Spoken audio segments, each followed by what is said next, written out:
Good morning, everyone, or good afternoon, depending on where you're calling in from. My name is Francis Verdeen, and I'm the MD and CEO of Vulcan Energy. Sorry for my croaky voice; it's quite early here in Germany. Thanks very much for your time for logging in today and listening to our call on the results of our definitive feasibility study, our DFS for phase one of our zero carbon lithium project. With me on the line today is Chris Marino, who joined late last year as Deputy CEO, and also Vincent Ledoux-Pedayas, who's our Chief Commercial Officer. So we've got different fields of knowledge on the call today. If you've got different questions on the DFS, hopefully we can field them. Hopefully everyone can see my screen. Can I get a thumbs up, Chris and Vincent? Yep. Okay, great. Right, well, I'll start off just with a reminder of what we're trying to achieve here, because I think it's important. So essentially, we are an integrated renewable energy and lithium chemicals development, aiming to decarbonize both renewable energy and lithium chemicals production in Europe for the European market. So decarbonization is a very central part of why we were founded and a central part of our story. We are already a renewable energy producer, albeit a small one, but aiming to be a much larger one as part of our phase one project development and building from there. The main source of revenue will always be the lithium, though, once we're in full production. In a nutshell, how our process works, for those of you who don't know, I'm sure most, if not all of you do, but just to remind you, we have this hot, deep reservoir, excuse me, called the Upper Rhine Valley geothermal brine field. This is a source of renewable energy at the moment, and it's also lithium rich. So we'll be pumping this hot brine up to the surface, as we're already doing at our Insheim geothermal plants, where we have production and reinjection wells in operation. We'll be producing energy from this brine in the form of heat and power. And then instead of re-injecting the brine directly back into the reservoir, we'll be extracting the lithium from this brine using a technique known as adsorption, which has been used commercially in the lithium industry since 1996. We'll be taking lithium out of the brine, desorbing using water, so a very low reagent process, producing a lithium chloride eluate, which we then will be transporting to the central lithium plants, which we'll be building just outside of Frankfurt, where we've secured a site at a chemical park known as Höchst. There we use essentially a commercially available chlor-alkali technology, chlor-alkali cells, to process the lithium chloride into a lithium hydroxide using green power. So this is a very conventional system as far as the salts industry goes, and we're adapting it to a lithium salt, effectively lithium chloride. The whole process has been designed specifically to be very low in water consumption.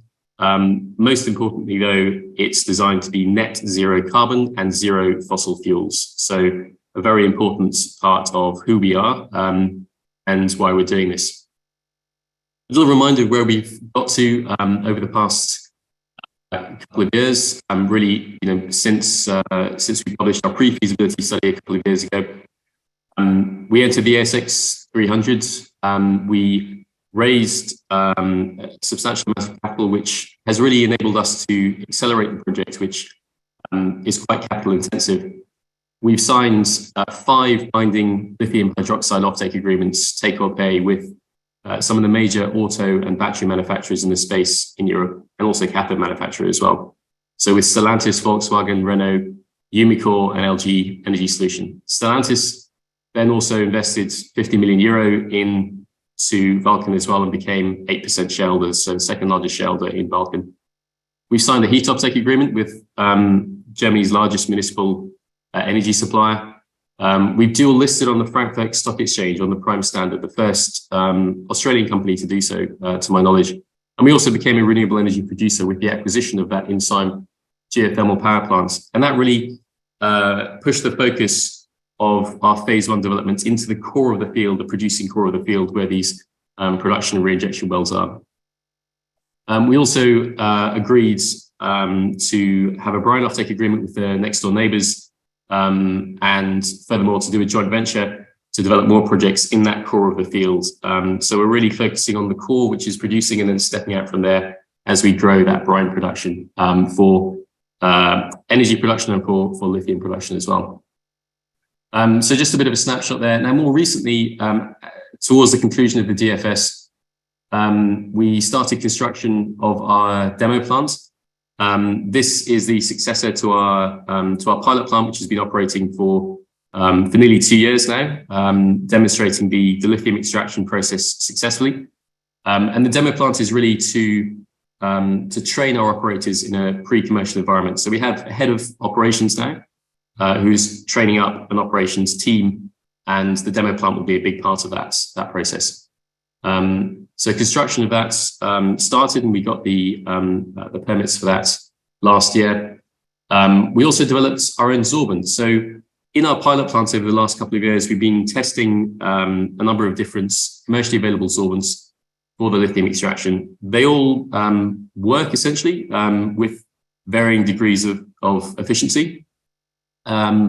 So they're all options, but we decided that we wanted to be masters of our own destiny and onshore the supply chain of our sorbent, which is a major part of the process, and not buy these products from overseas jurisdictions that might become unstable.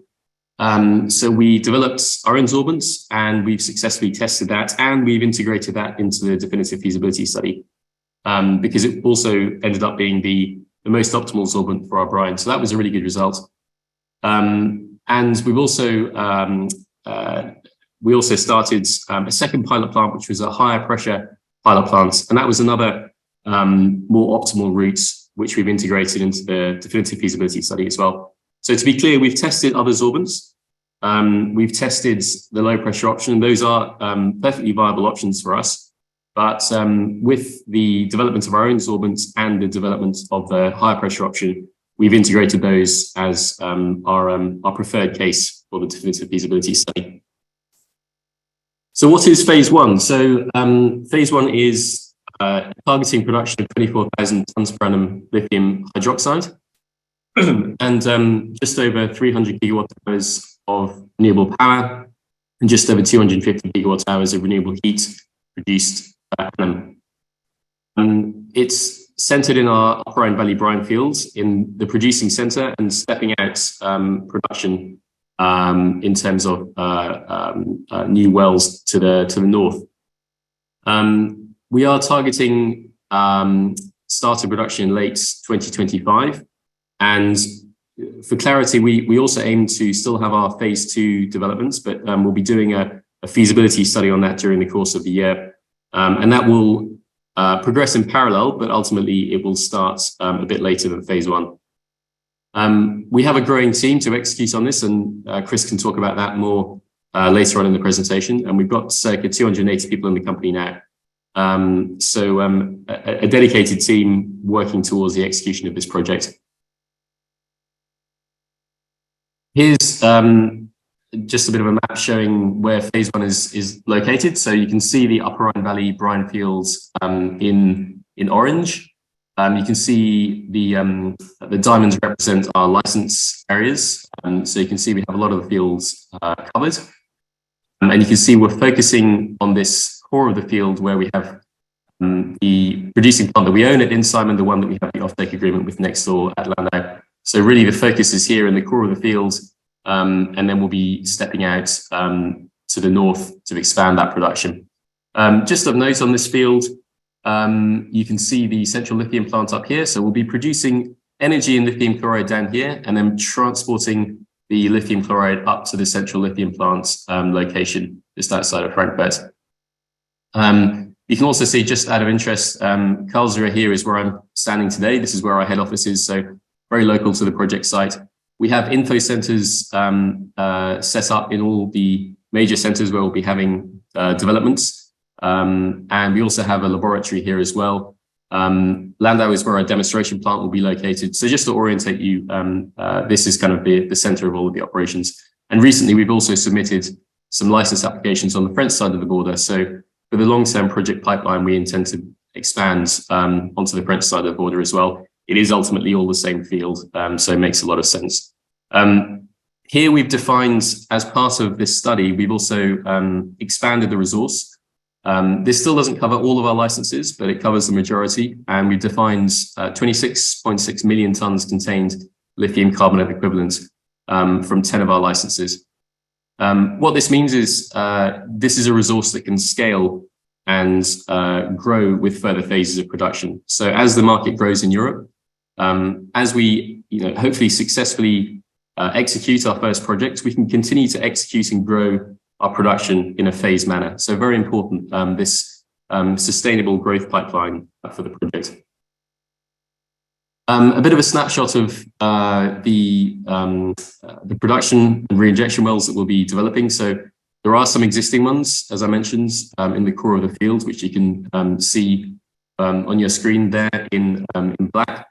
And then we'll be adding new ones, so they're in red and blue, production and reinjection wells to increase the brine production from the field. So we've done quite detailed studies over the last couple of years, integrating the data from the drilling, integrating the seismic data, and simulating the field and simulating the sweep of the field for lithium. So that's been a really good learning exercise and has taught us about how we keep the field sustainable or as steady as possible lithium production over time. So we've got two main areas that we'll be developing, what we call Lionheart in the core of the field, and Taro, which is stepping out a little bit to the north as part of our phase 1 development. You can see here, we've modeled lithium dilution from the brine. Now this assumes, I think this is a reasonably conservative case in that this assumes that we won't be drilling any more production wells, and we'll just be dealing with the existing production wells that we drill at the start. The reality is that if we see lithium values dropping off in certain wells, over time, in 10 years, 20 years, we can add more wells in different parts of the field, and we can leave the existing production reinjection wells, which have the lower lithium values, we can leave them still operating just as an energy asset, because that will still be producing revenue. So that's a very powerful model that we can test in time. But we just wanted to proceed with the assumption that we'll just be dealing with the wells that we'll be drilling at the beginning. And this is what it looks like.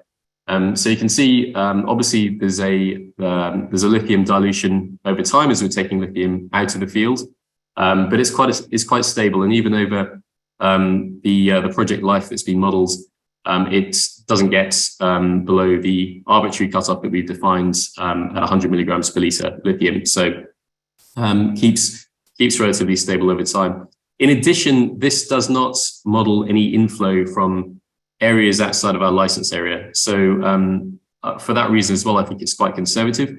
We've constrained the model at our license boundaries. Ultimately, that's not the reality under the ground. There will be brine inflow from surrounding areas as well.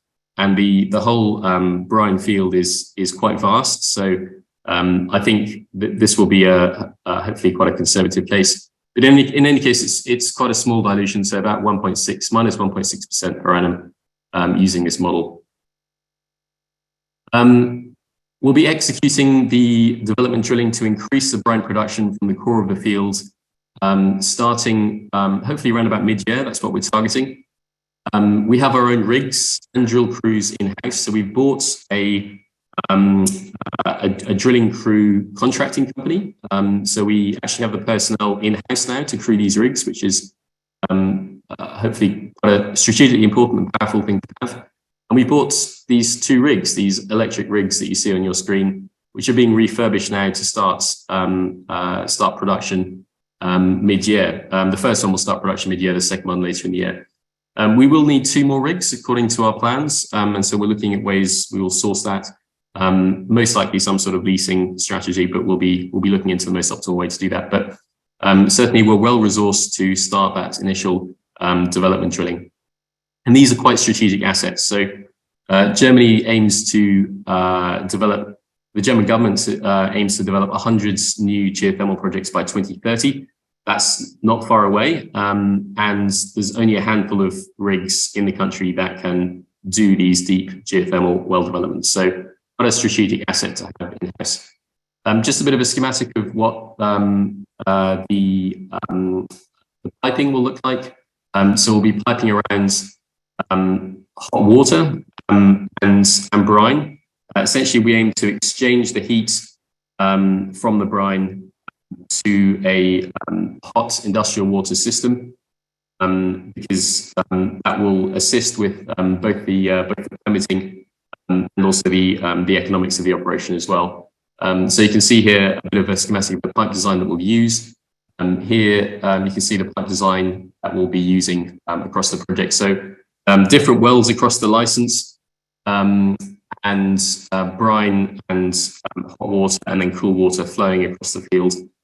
So a lot of similarities to an oil and gas project, which is why, and Chris is part of this as well, why we have a lot of people who are ex-oil and gas industry coming into our projects to help with project execution. Geothermal energy plants, you can see on the bottom right-hand side of your screen what these look like. This is our Ensign plant, which is currently operating. You can see we'll be aiming to develop a larger one as part of our phase 1 development. But essentially, this is plug-and-play technology. It's very standard technology, which is used all over the world. So that's the geothermal energy side. And then in terms of the energy balance across the project, so we modeled this, and we've also conducted a life cycle assessment, which I can talk to in more detail later in the presentation. But essentially, we are net energy positive. I should caveat that by saying that we will be producing mostly heat in terms of that energy balance. So we'll be a net consumer of power. So we'll be consuming more power than we produce. But ultimately, across the whole energy balance, we will be net generators of renewable energy. And that goes towards our net zero carbon footprint. And as I said, zero fossil fuels consumption in our process. And this is globally unique. It's never been done before in the lithium industry. So we're very proud of that fact. Just a note on the pilot plant. So we mentioned this earlier in the presentation. So you can see on the bottom left-hand side of your screen the low pressure pilot plant, which has been operating for nearly 2 years now. And the high pressure pilot plants there in the center as well, and the demonstration plant, which is under construction on the bottom right-hand side of your screen there as well. In terms of the lithium extraction flow sheets, so I ran through earlier how that works, so I won't dwell on this slide just for the sake of time. But importantly, with the high pressure option, we're taking out the pre-treatment and the post-treatment step. So there's a lot of equipment removed there, and there's a lot of cost removed. And also from an environmental perspective, that is highly beneficial as well. This is what the lithium extraction plants will look like. So we're planning 2 plants as part of the phase 1 DFS. And this is what the electrolysis plant will look like. So we're planning to have this at Herx. Importantly, at Herx, we have secured quite a large space. So there is actually space, we think, for a further 2 further phases. As we scale up in a modular manner, that space in the chemical park in the center of Europe is actually, we think, quite valuable. So this gets to the economic side, and I'll bring in our Chief Commercial Officer, Vincent, to talk about that. Thank you, Francis. So as Francis told you, we are going through a number of different steps, starting with drilling, building well pads, building pipeline to bring the brine to our lithium extraction plants, and finally converting lithium chloride into lithium hydroxide. Most of the capex for this project is actually sitting in the drilling sites, including the drilling part, of course, but also building the wells and the piping. We need a large piping network because we want to mitigate the lithium dilution. Therefore, the footprint of the project has extended, and we need to pipe the brine a bit further than what was planned as part of the PFS. On the geothermal side, you've got a capex of roughly 650 million euros, but that mostly is for drilling and piping. Now, the second part of the project, which is the lithium part, includes 2 lithium extraction plants, what we call LEPs, and the central lithium plants. Most of the capex on this side goes into the LEPs. For every single component you can see on your screen here, we've also added a contingency of roughly 15%, and of course, other costs like EPCM. On the OPEX side, which is on the next slide, you'll see that we have a very low, if you can go to the next slide, please. We have a very low OPEX for is totaling around 112 million euros, which is compared to our revenues very small. We've got an average revenue over 20 years of around 700 million euros, but we'll come back to this later. The main OPEX component sits in buying electricity, which is by far the largest OPEX component for the geothermal operation. Geothermal plants are basically just mostly buying electricity, and you've got a small crew operating the sites. And then for the other assets, including the LEP and the CLP, power is also the main OPEX component, followed by labor and maintenance fees. But if we look at the next slide, this OPEX compared to other lithium operation is actually very low. We're sitting around 4,300 euros per ton of lithium hydroxide.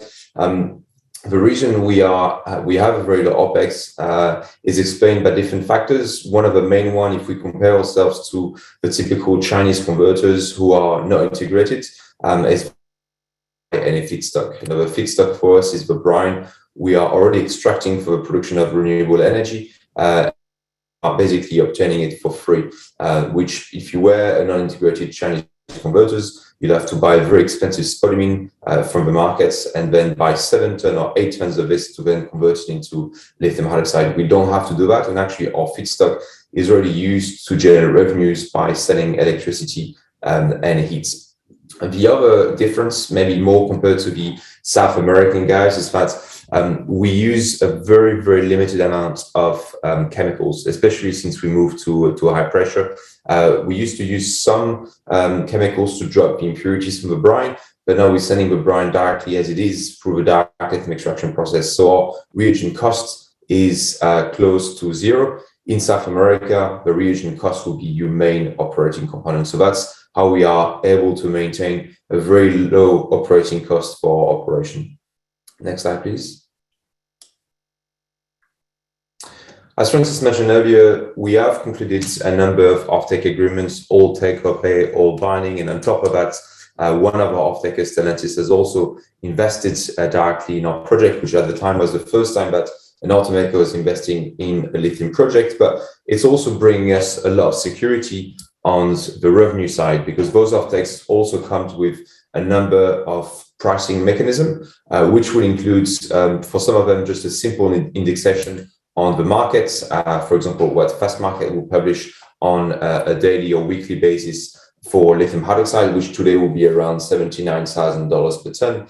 But for most of the others, we have built in security in terms of price fluctuation. And you can go to the next slide. What we've included is basically price floors, also price ceilings, and fixed prices, which means that whatever price forecast we take, the downside and the upside will be restricted. So here we've merged the Fast Market's long-term lithium hydroxide price with our realized pricing mechanism. Obviously, we can't disclose those prices, but if you were going to take a much lower price forecast, for example, if you were going to take the lowest ever realized lithium hydroxide price in the Chinese market, which was around $10,000 per ton, your revenues will be, and your realized price will be much higher than that.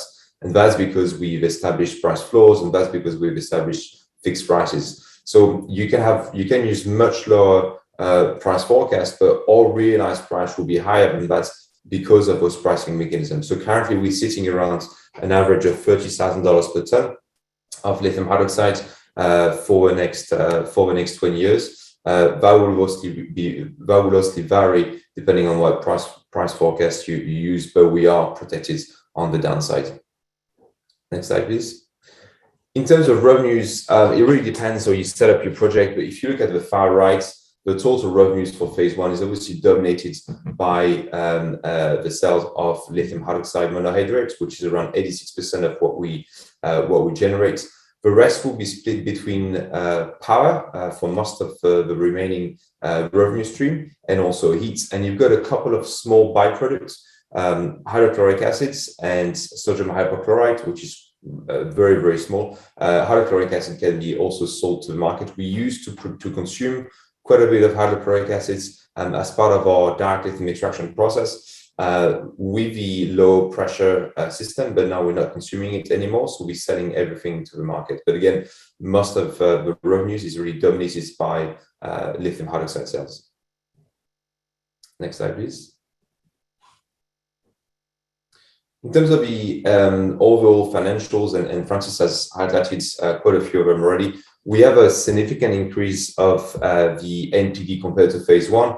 Obviously, this is mostly linked to a much larger project, so a much larger production of lithium hydroxide, but also renewable energy. But it's also linked to the fact that when we published the PFS back in January 2021, the market situation was very different to what it was today. So all price forecasts at the time were much lower than what we have now. And also at the time, we did not have concluded a number of offtake agreements, including those pricing mechanisms that are now in place. So we have much more certainty now in terms of price, in terms of a price level for lithium hydroxide we will get as part of our revenues. The IRRs also increase. So you have different ways of looking at it. Look, you can look at it by splitting the businesses between geothermal and lithium, or looking at the full integrated project, which is phase one. So obviously you'll see a much larger IRR on the lithium side than on the geothermal side, but 11% pre-tax IRR for geothermal is very much in line with what the industry is expecting on this side of the business. And on the lithium side, we are close to 46% pre-tax for the IRR. We also have an increase of revenues. Of course, as I've explained, it's a larger project and we've got higher prices. And we've still been able to maintain a very low OPEX for the operation, and we're able to pay back the investment very rapidly in around 3.5 years.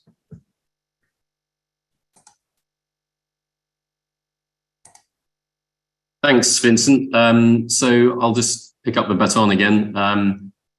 Just to mention, in terms of permitting, so we don't have all the approvals that we need to build a project and start operation.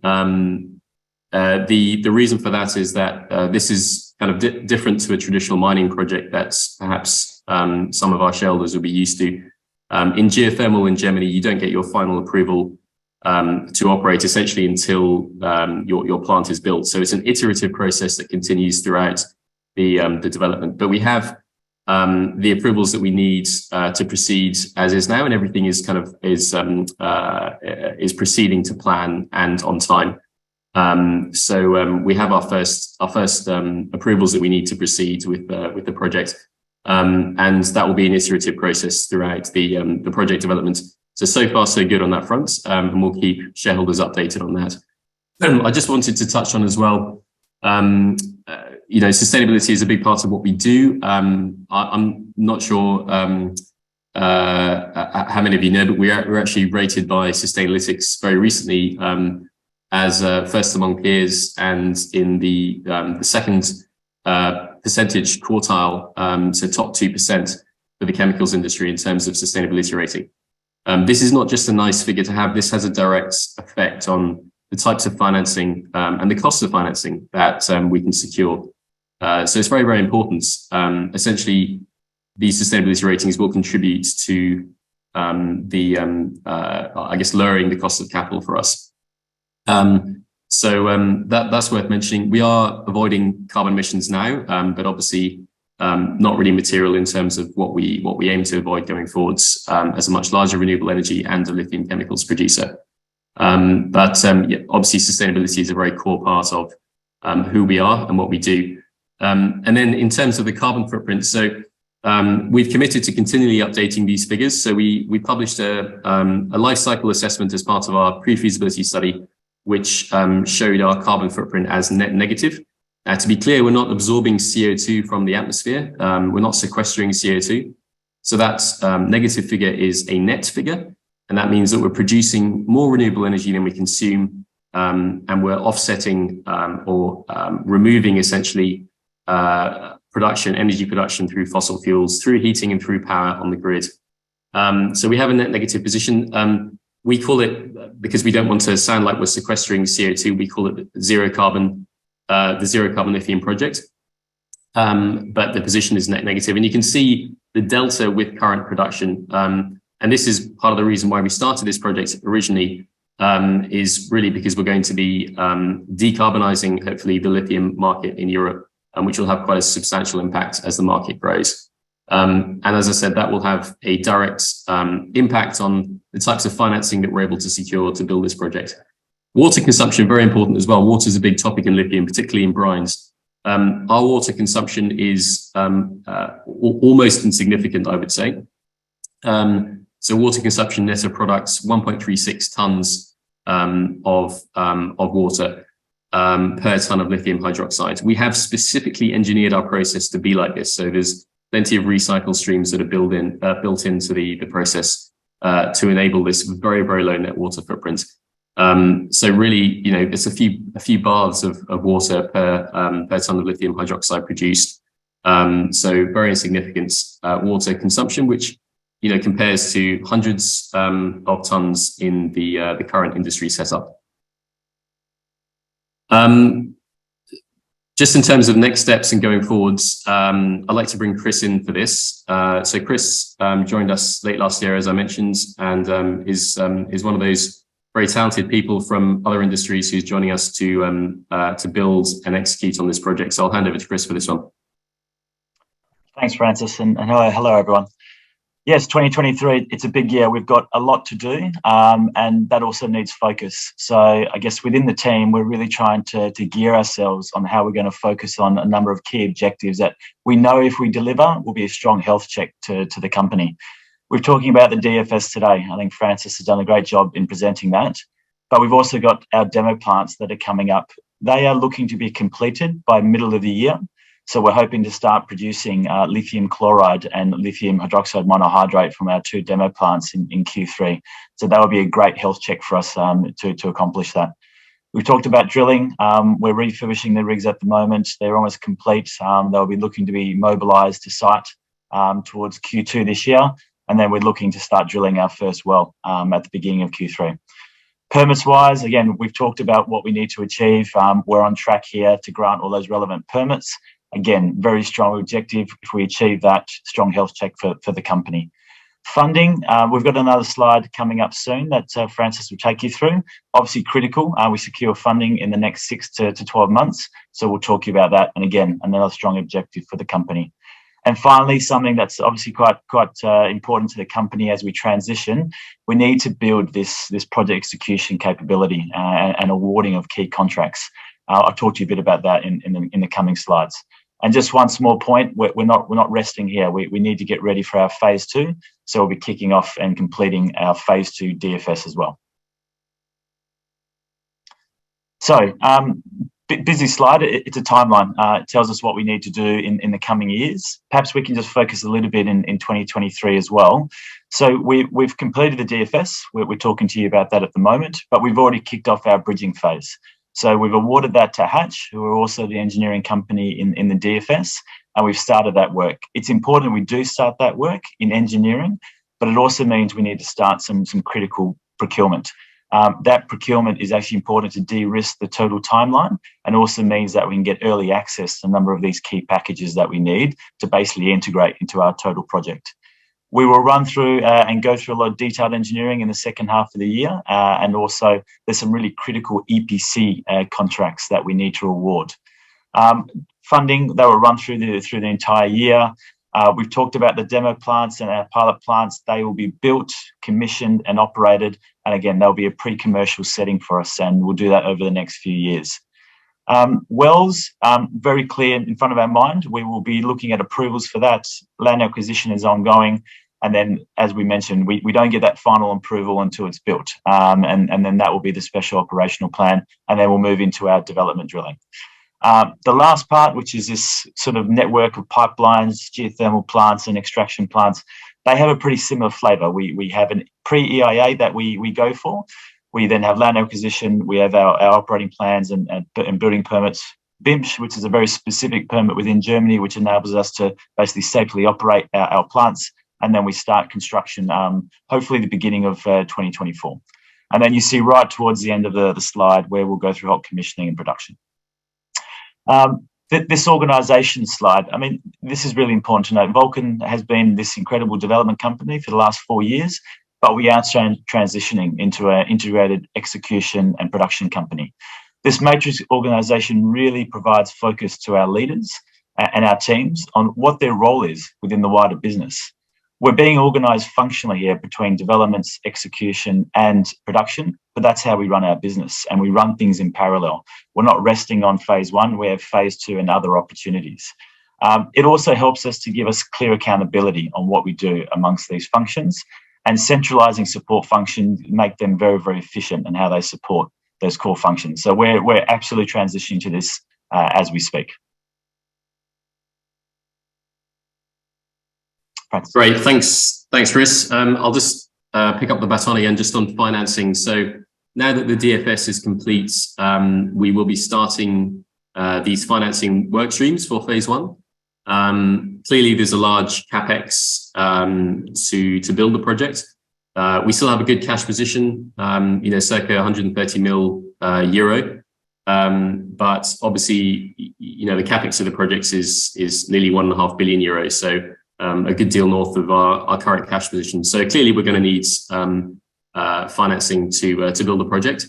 And this has always been the case. It's a high capex, low opex project basically, and that position hasn't changed. So we have a number of financing work streams which we're initiating now, essentially. Debt financing, which is being led by BNP Paribas, and we're working with their mining, energy and chemicals teams. We've got a multidisciplinary team working with us. We are working on obtaining export credit agency guarantees, and we already have some letters of interest for that from European ECAs. So that's progressing well. We'll be working with BNP and the lending arm of the European Union as well, the European Investment Bank, to seek to secure funding from that corner as well. So there'll be debt funding from development and commercial banks, but hopefully also debt funding from public institutions, which should assist with lowering the borrowing cost. And for all of these, on the borrowing side, from initial discussions that we've had so far, we do expect to qualify as a quote-unquote green project, which should lower the borrowing cost. So once again, that comes back into the importance of the green credentials of the project. So that process will kick off. I expect it to take the majority of the year, probably into early next year. So that's what we have on our timeline, into Q1 next year. We'll obviously update shareholders on the progress of that. In the meantime, we're also getting work streams started on the equity side. We want to keep the project momentum going. We want to order commercial long lead items for our first commercial plants. And obviously, we want to fund the development drilling as well. As I said, we can get started on that with our current cash position, but we're going to need financing this year to proceed and keep that momentum going, and to try and keep to those tight timelines that we have. So we're looking at equity at a project level and at a parent company level as well. Our preference is to do as much as possible at a project level. Now, this is obviously we're all shareholders, I think, on this call. This is to, as much as possible, minimize dilution for shareholders in the parent co, in Vulcan. So we're looking at doing something at that project level with potentially a strategic corporate. Or a number of corporates. And we're looking at energy companies, specifically oil and gas companies, because one, they have the balance sheet that we need basically to take this project forward. But two, they have the competencies that complement ours in terms of the project development. So there's a lot of similarities with this project with oil and gas, a lot more so than mining, quite frankly. So we see a strategic partnership with an energy company an oil and gas company as being a potentially attractive way forwards. We are having discussions. We have had sort of informal discussions up until the DFS was published. So we'll be, I guess, taking those discussions forward now that the DFS is out, and accelerating that process. We're also speaking to chemicals companies on the CLP parts, the central lithium plant part. So we foresee two special purpose vehicles, or SPVs, at project level. One would be the combined geothermal and lithium extraction, and the other one would be the central lithium plants, or lithium conversion. And the central lithium plant, it's a chlor-alkali plant, so it would make most sense to partner with a chlor-alkali company.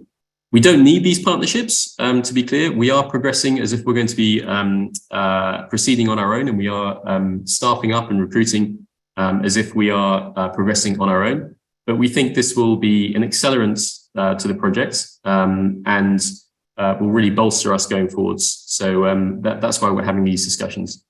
In addition, we're also speaking to financial institutions to invest at a project level as well. So we're also having those discussions. And there is the option to look at equity at a parent level as well. So we're progressing all of these work streams in parallel, and confident that we'll get to where we need to. And we'll obviously keep our shareholders updated as those conversations progress.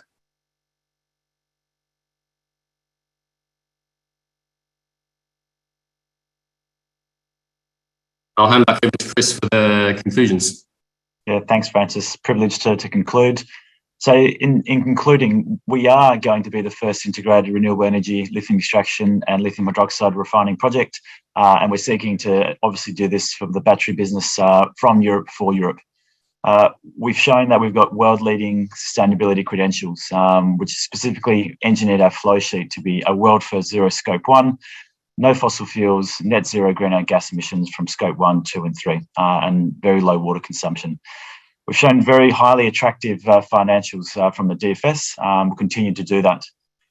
The company is moving quickly, as mentioned, into the bridging phase. We've moved that with Hatch and internally. We're fastly moving into this transition to move into a project execution and production company. Our demonstration plants will be complete, and they'll help us to train in a pre-commercial setting our operations team. We're very focused still on de-risking and during our project development, particularly in the permitting process. So the job has not stopped. We're still going. We're targeting start of production by end of 2025. And as Francis has mentioned, that financing process is ongoing for phase 1. Thanks so much, Chris. I will open it up for Q&A now. And thanks, Vincent, as well. And thanks to everyone for your time, for listening to us. We had 133 people on the call, which is great to see. Yeah, thanks for that. I'll open it up to any Q&A now. So I think we've had two questions which both ask the same one. Unfortunately, I don't have an answer for it. Why has the share price been so adversely hit since the DFS was released? Well, to be honest, I mean, we're only human. When the share price goes down, when we release something that we worked very hard on, obviously it's hard not to be disappointed. So, we're as disappointed as you are that the share price has gone down. I don't know, quite frankly. We view the DFS as being very positive. Clearly there's a lot more work to do. I don't think we're shying away from that. And I think we're humble to that fact. But I think the DFS represents, a very compelling study and the result of a lot of hard work from our team. We have some really great expertise in-house from the various sectors that we cover: geothermal developments, subsurface developments, ex-oil and gas reservoir engineers, surface infrastructure engineers, direct lithium extraction or direct lithium absorption specialists, electrolysis specialists, people ex sort of BASF. We've got some fantastic people in the company, and we've got 2 years of piloting under our belt now, which demonstrates that these sorbents, which have been used commercially for many years, do work on our brine. So like they work on other brines elsewhere in the world, they do work on this brine. They work at pressure, which is a great CapEx and OpEx saving, and is better environmentally because you use less reagents, and it's better for permitting. So some great results, which we're really proud of in this DFS. So I don't know why the share price has gone down. I'm afraid I don't have an answer for that, but yeah, it's hard to predict where it'll go. There was another question. So yeah, we've got three more. I'll just answer them in turn. How will the brine be transported to Frankfurt? So we produce it's not the brine, it's a lithium chloride concentrate, which we concentrate to around 40% lithium chloride. And that gets transported. In our current studies for phase one, we're looking at trucks. And we're in discussions with a certain truck manufacturer to supply electric trucks. So hopefully we can electrify that to transfer up to Herx. And it's not many truck movement today. In the future, for future phase development, we will also look at transporting via the Rhine, because the Rhine basically travels in exactly the same direction. So we can also potentially look at for future phases traveling via barge as well. Fiona asks, surely the problem is many say you are a theoretical company and the risk is execution and lack of detail regarding the production process. Yeah, I mean, there's obviously a risk of, you're right, it's execution risk from here.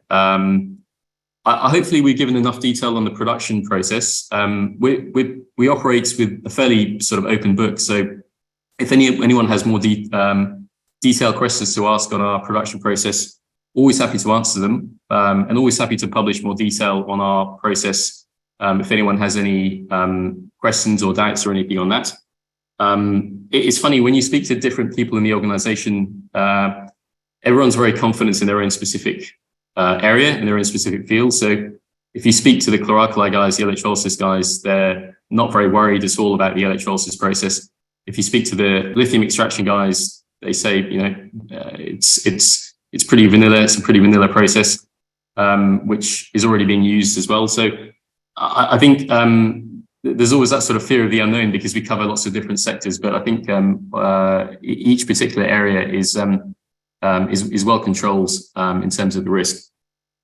There's another question. What do you mean by equity financing at project level or at parent level?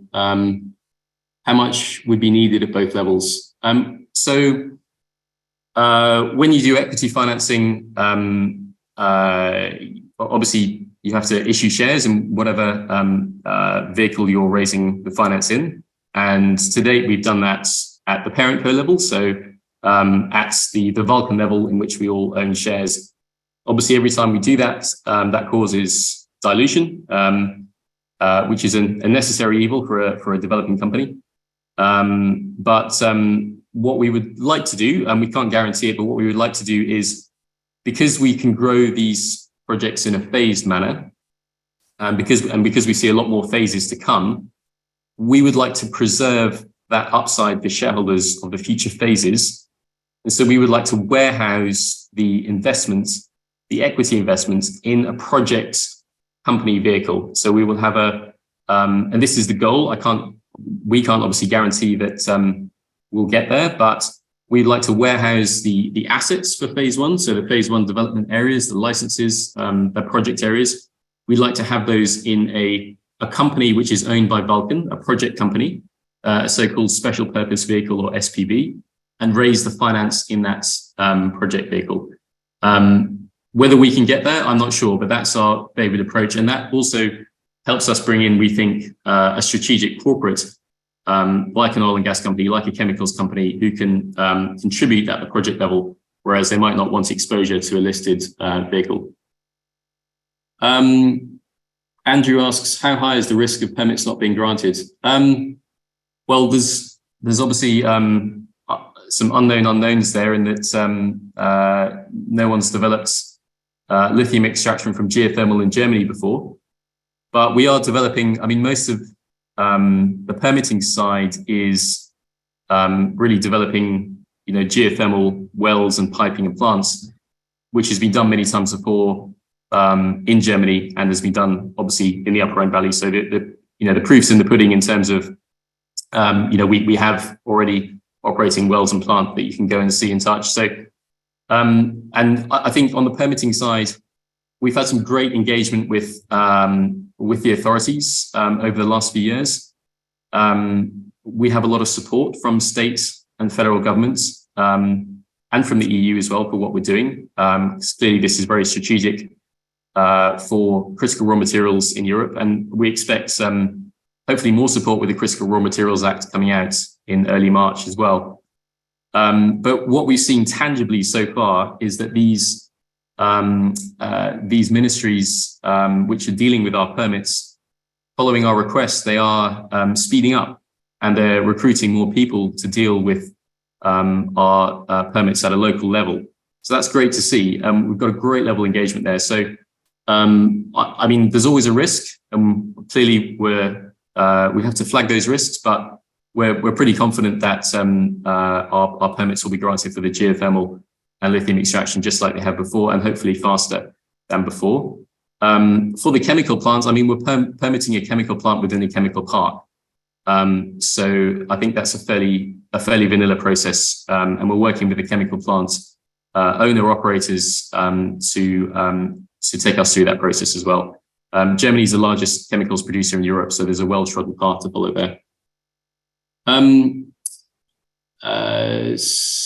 Okay, there's another question as well. What do you anticipate your cost per ton will be to produce lithium hydroxide, and how does this compare to South American competitors?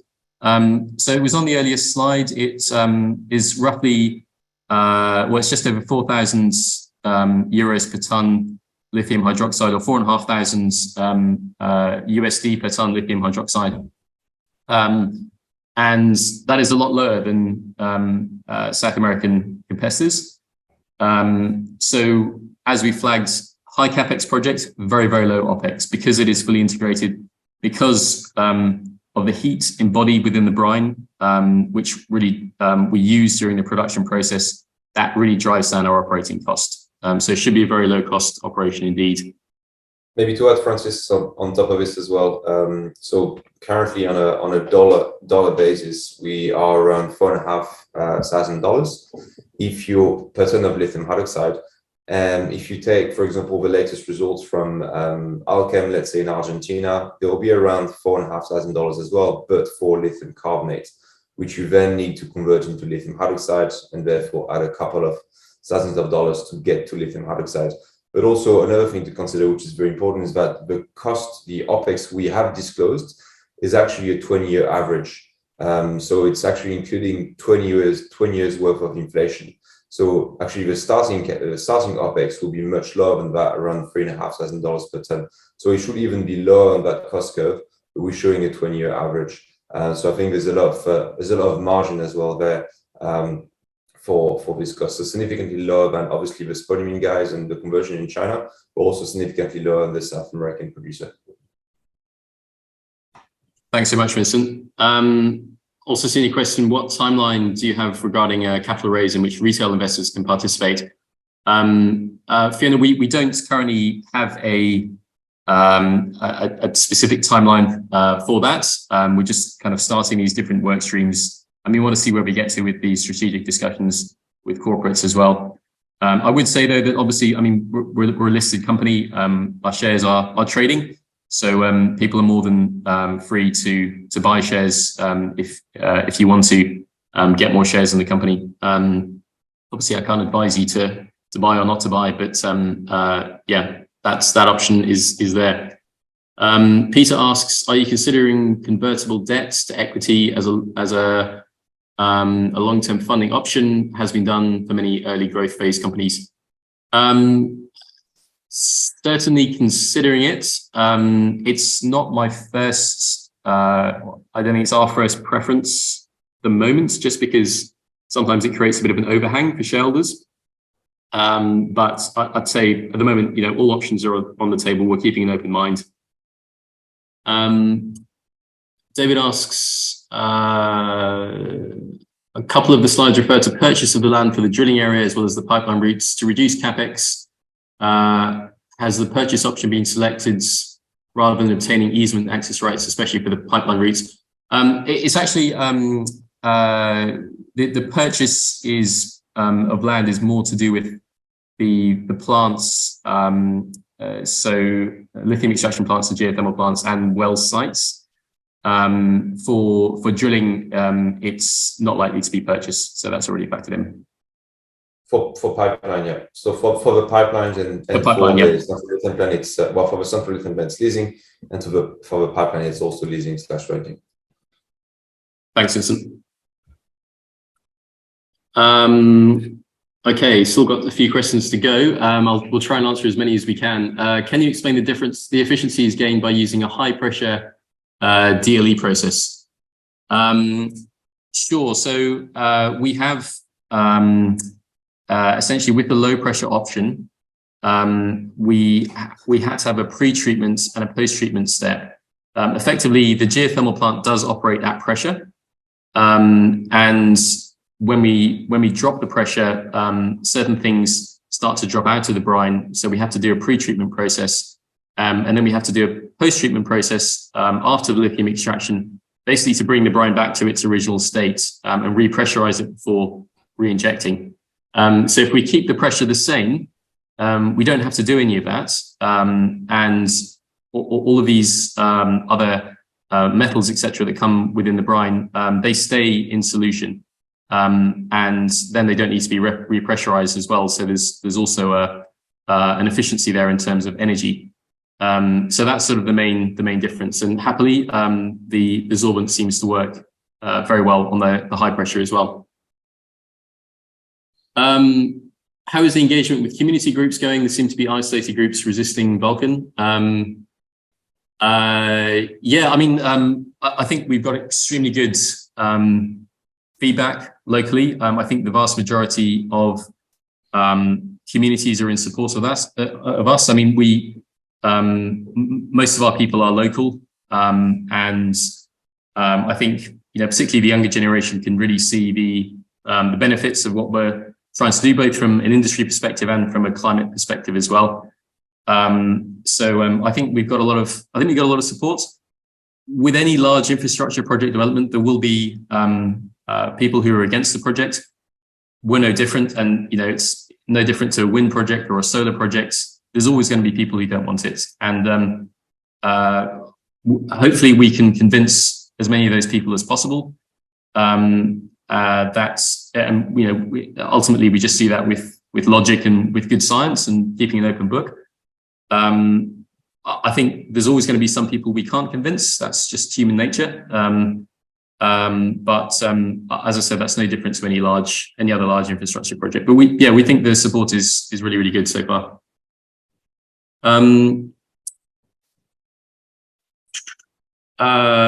What's the latest on lithium being classified as a toxic substance in Europe? If it is, how will it affect Vulcan? So that relates to an ECHA proposal, which I think is still in proposal form. I don't think it affects us because, I mean, it's obviously not helpful from a messaging perspective to class lithium as toxic, but I mean, cobalt is classed as toxic in category 1, like they're proposing lithium to be classed as toxic. So, and Europe produces cobalt. So just because a chemical is toxic doesn't mean to say you can't produce that chemical. It just means this, you have to be safe about it. And I think we already have more than sufficient safety protocols built into our project development and design. So yeah, I mean, it's not helpful from a messaging perspective. I mean, anything is toxic. Air is toxic if you have it in significant enough quantities. But yeah, I think it doesn't. It shouldn't affect our overall development, and we already factor in more than sufficient safety procedures into our process. And Francis, if I can add, we've been considering this as part of our design. So the hierarchy of controls have been used as part of our design. And so we understand when we need to eliminate or substitute or then, use PPE. So I think we have a strong understanding of how to deal, even if it is labeled toxicity, we know how to work with toxicity. So I don't think we're concerned from a design perspective. Paul asks, and this is probably a question for you, Chris, is all the engineering going to be performed by Hatch? What is their experience in similar plants? Not all the engineering. Hatch have been contracted as a partner to do the lithium extraction plants and the lithium conversion plants. They obviously are global leaders in lithium. They would have a number of the flow sheets currently designed around the world. So they are looking after that. When it comes to the drilling, we have in-house capability. So we have a subsurface team and a drilling team. They will complete well designs and they will work with some large contractors, the Baker Hughes, the Halliburtons, whoever we select in the world to help us with that design. So the remaining work is either with the pipelines. So we're using a form of EPC company and some design companies in Germany to support us there. And with the ORC, the power plant that we have, that's a typical package. A lot of these packages littered throughout Germany and Europe. So we're working with some of the large OEMs to supply those packages. So we've got different engineering depending on which part of the project. Thanks, Chris. And I think I'll pass the next one to you as well, as it's more engineering related. Heat and brine are very corrosive elements. How do you see the maintenance costs to replace production equipment? That's a good question. We do have sustaining capital clearly in our economic model. The move to high pressure mode is actually a good one for maintenance. Without having to depressurize, we don't see the CO2 coming out of solution. Has a very big impact on corrosion, maintaining that CO2 in solution. So again, another benefit of maintaining the high pressure mode. But apart from that, we've worked with our OEMs to understand that maintenance program is clearly factored into our availability and our reliability calculations. And we're building our maintenance organisation to basically take that shutdown every year or every 2 years. So well factored, high pressure mode is a key to reducing maintenance.